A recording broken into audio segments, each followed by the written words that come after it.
So good. So good. This is such an important topic, leading up when you're not in charge, because it's something that, in our business is absolutely true with layered leadership. So let's throw it down to Tay and see what notes you wrote down on this conversation of leading when you're not in charge. Yeah, that was a good one. I got a lot. I like when he first started out and he talked about his leading church pastor and, when he first started to get in the attitude of lead up. And he talked about what his pastor did from him. He said, empower, trust, train, and develop your leaders. And he said that's what his pastor did for him. And I thought that was awesome because as many times we can look at it from the aspect of us as leaders. You talked about in the beginning how Mark is, we're under him, but at the same time, we have people under us. So it's kind of giving us a foundation of what we can do in the position that we're in to, affect the change that's under us before we can try to go above us and affect change. And I love when he said, have the wisdom to invest and the humility to allow. And I think that's where a lot of leaders have struggled because we all get in this business. We don't get in to become such amazing leaders and lead teams, successful teams. To do something that we didn't have the blueprint to learn how to lead in this type of organization. So it's almost like we're learning on the job. We're figuring out leadership as we go. So I love that he said that the humility to allow people to fail, the humility to allow people to learn how to be a leader. And I think we need that because the same way that we had to get into business to build, yeah, baby, to build the business and figure out leadership along the lines. Like our team is doing that exact same thing. So if we don't give them that margin and that room to figure it out, then they will never know it. So we have to have the humility to allow them to go through that season, go through that process the same way we did. And then when he talked about personal power, and I love that. And I think when he talked about it, he said personal power is you are trustworthy. Same thing with this business, you are consistent. You take initiative. If you want to do a power hour, you host those power hours. You do things that you do things to take everything off the leader's plate. Because I think many times we feel like, especially with, I think Carrie got in the beginning, she feel like she had to do everything.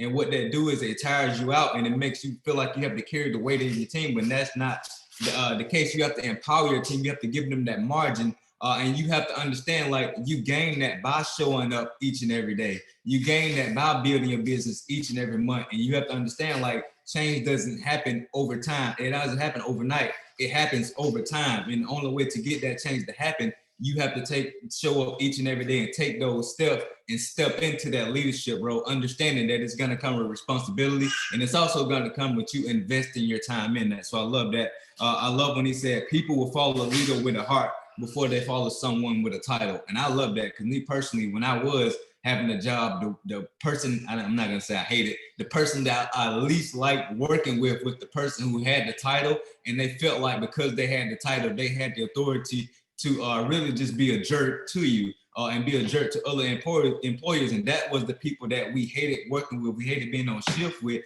And the person that we love was the person that gave us the margin to grow.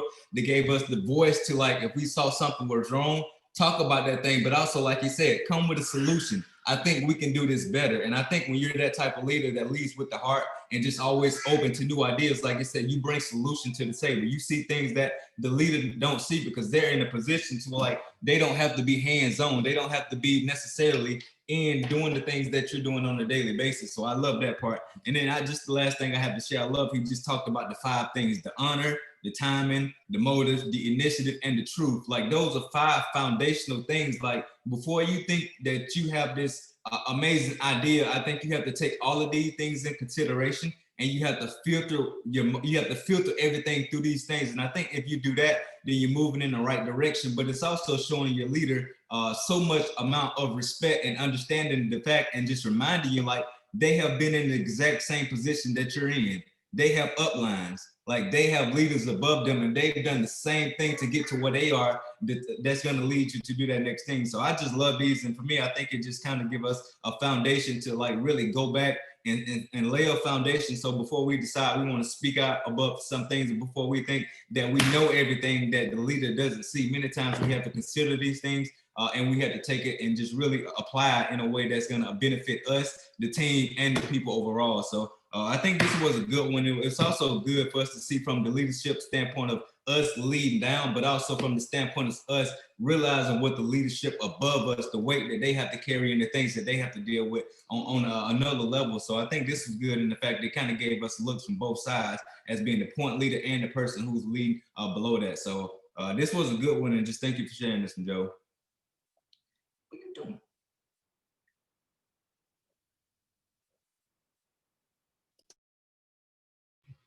Couldn't change the view. It would just sit there. I was like, okay.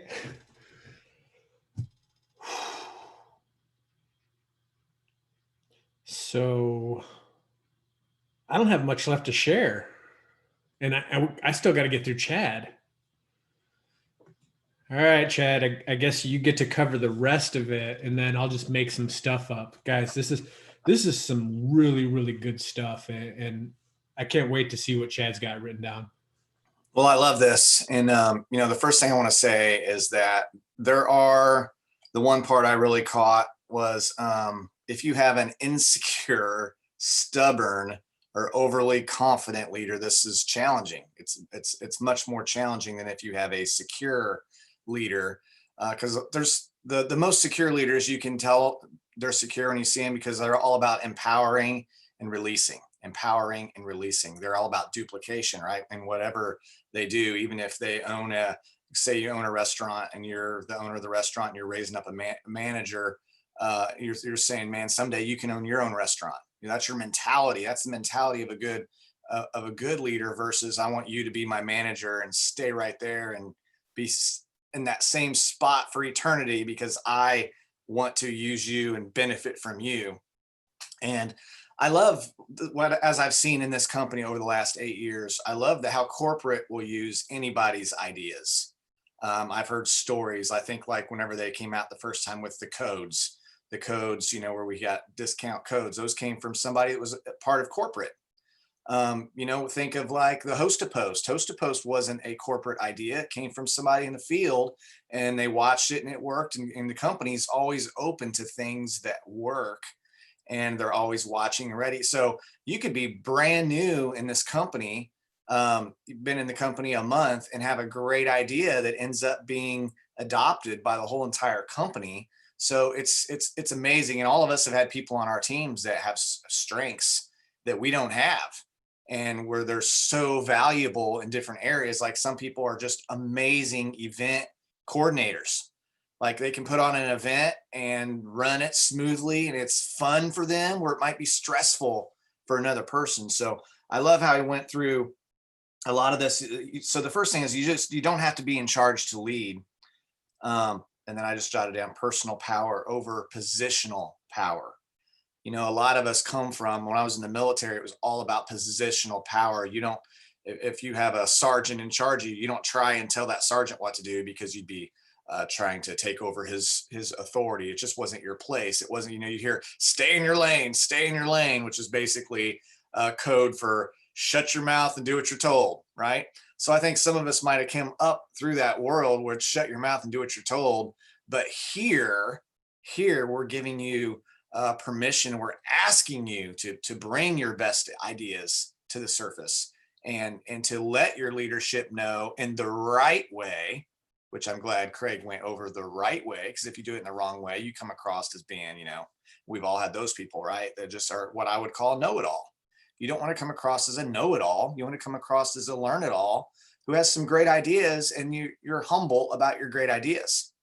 And so people will follow a leader with a heart over a title. And I think if we always lead with our heart and we lead with genuine love and genuine concern, never flattery. No leader wants to, when you start having success, I'm sure Joel has people all the time reaching out to him, wanting to get into his inner circle, telling him how good his beard looks, and he's just like, man, you're just saying that because you're trying to get in my inner circle, right? So you always have to bring the value. The value has to be brought first. And I think that's so important. He talked about honor, appropriate timing. The timing has to, and sometimes the timing, it means waiting. right? The timing has to be, it's just, it just has to be a waiting thing, and approaching it at the right time in the right spirit. I love initiative. Initiative matters. Initiative is what separates the few from the masses. Initiative is coming and saying, hey, I know I've been in this company for 6 months now, and I've seen there's a little bit of a gap here. You know, I think if we talked about our products a little bit more, would it be okay if I did every Wednesday night, if I brought 3 people and their product testimonies and we recommended it for the whole team, would that be okay? Every leader is going to be like, sure, that'd be great. That sounds amazing. Let's do that. Let's talk. Let's show more testimonials about the products. And I could get behind that, right? When I was in the military, I remember I'd sit in these meetings and they'd say, we have to get, in the military, you have like your readiness level. So if you have people that are failing a PT test, or people that are sick, or people that are on what you call a profile, you know, that brings your readiness down. And when your readiness is down, the leadership comes after you and they're like, what's going on? What's going on? What's going on? So I said, well, I could get some of these people in shape. I could start an extra PT program. So we called it Ultimate PT. And I took the people who weren't on jump status at the time because they were overweight, or they were just hurt or whatever. And I took a group of like 20 of the slowest, weakest, you know, most injured people in our organization. And I poured time and energy into them. I took 5 of the most fit, and we brought the whole 20 up, which brought the whole readiness up. And that's what kind of I was known for in that group. And that was all extra initiative. That was taking that initiative. And we can always do that. If you see a problem, here's the key. If you see a problem, don't just go tell your upline about the problem without having a solution also. If you go to your upline and you say, here's the problem, here's the solution, a secure upline is going to say, why don't you implement that? Why don't you run with that? You identified the problem, you identified the solution. This can be your baby. So why don't you run with that? And that's just a beautiful, beautiful place to be. And that's what we do here. We add value to people. We find issues and problems, and we help people solve their health and wellness problems or challenges. I prefer to use the word challenge, just more makes me more, I like to meet the challenges, you know, or people who have financial challenges, and we're able to come in and solve with them their financial challenges. And that's just a win-win-win for everybody. So let me get one more here. You know, and then the truth, you know, and kind of going back to the flattery thing, you know, genuine like appreciation, you can always tell over time. We all know those people. It's just all about saying what you want to hear, because they tell us what we want to hear, and then we go watch them tell someone else what they want to hear, and then tell someone else what they want to hear, and then we hear the behind the instead of the reverse gossip that we teach in the company, we hear the gossip, and you're like, yeah, you're telling me to my face these things, and then to their face these things, and then I hear you do this. It doesn't match up. So what are you doing behind my back? You know, it makes you kind of wonder, doesn't it? So I think we can find ways to encourage people constantly and genuinely, because everyone has gifts and everyone has skills. And if we just get really good at that, that will trump flattery every single time. And the more successful you become, the more difficult it will be to find people who will tell you the truth. And that's where courage comes in, man. I'll tell you what, if you come to Tay, Joel, or me with a concern, and you're just humble about it and you're honest about it, we're all going to listen. And even if it hurts at the time, we're going to, after give us a little bit, and we're going to go, man, that is one extremely valuable person that is important to me and important to my life. Because I think, and again, though, you have to have that leader that can handle the truth, right? So I'll leave it with that, Joel. I'm sure you got some great things to add, because you've been an awesome leader for many, many years. But yeah, I always love Craig Groeschel, and I think he's one of the best leaders out there today of any organization. Well, Chad, you didn't leave me anything, so I'm here to make some stuff up. So this is called leadership makeup. Guys, this was really good. I love the foundational thought process of, you don't have to be in charge to lead. You can be a leader from wherever you are, because leadership is influence. And if you do the right things, you can gain influence wherever you are. People will follow a leader with heart over one with a title. So make sure that you're leading with your heart, you're doing everything through your heart, and the promotion will come. The leadership ability will develop and people will start to follow you. These 5 things, were absolutely amazing. First one, I think bar none, was probably one of the most important. Showing honor matters. That's one of those things where respect is earned, honor is given. So make sure you're giving honor up and down. You're edifying your team.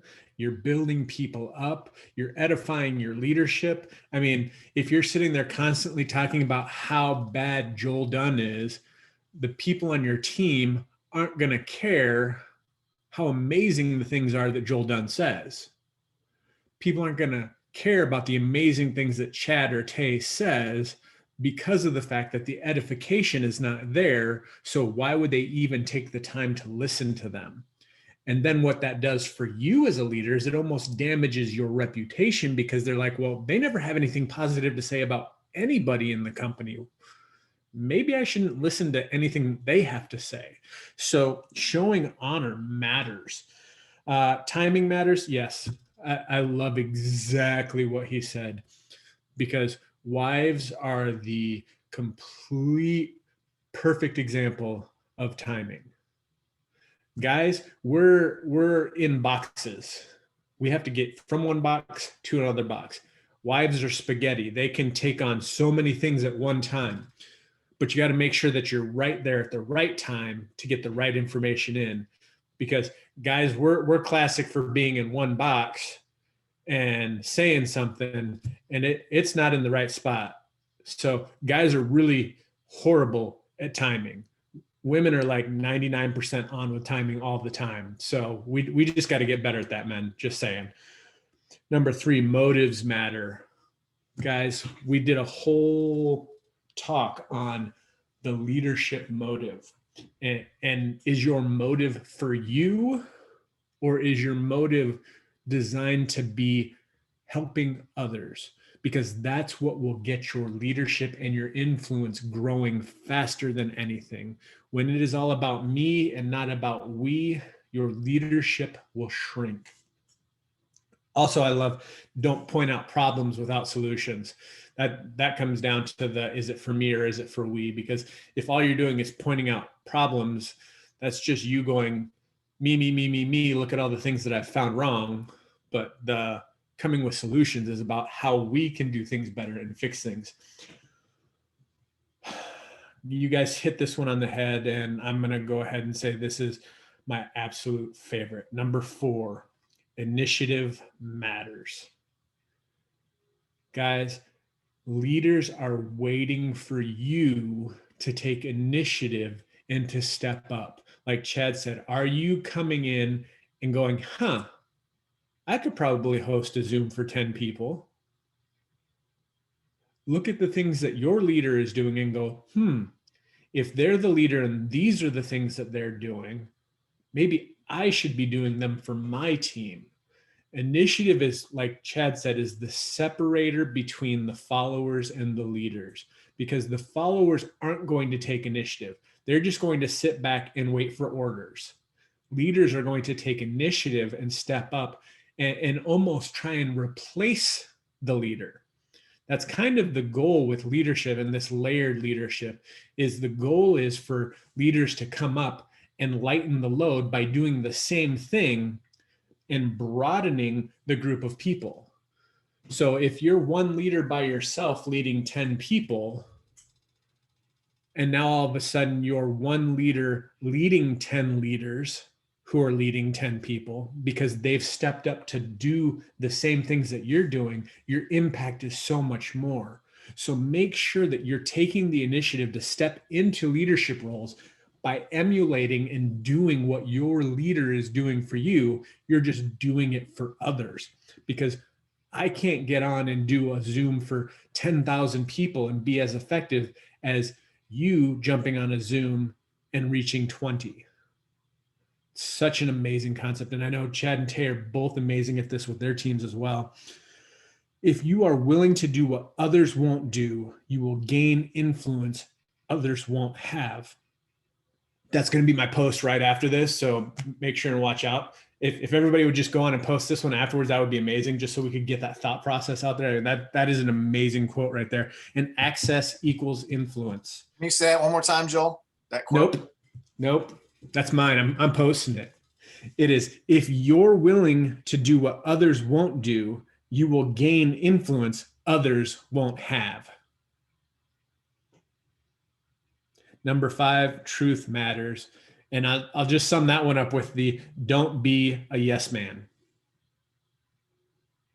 There's a time and place to say yes, but there's also a time to say, that doesn't make sense, because truth trumps flattery. Although I like Chad's idea about telling me how amazing my beard is, because that is great. We'll just leave that one there. Of the 5 things, which of these is the most important to you right now? Take a look at them and say, how can I grow in this specific area? Look at the one that you're strong at and look for ways to grow in it.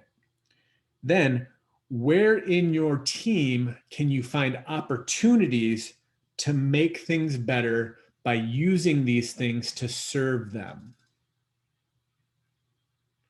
Once again, leadership comes back to serving those around you. So take these things, lead down, lead up, lead sideways, lead diagonal, get the influence so that you can go out and change people's lives, guys, because that's what we're here to do.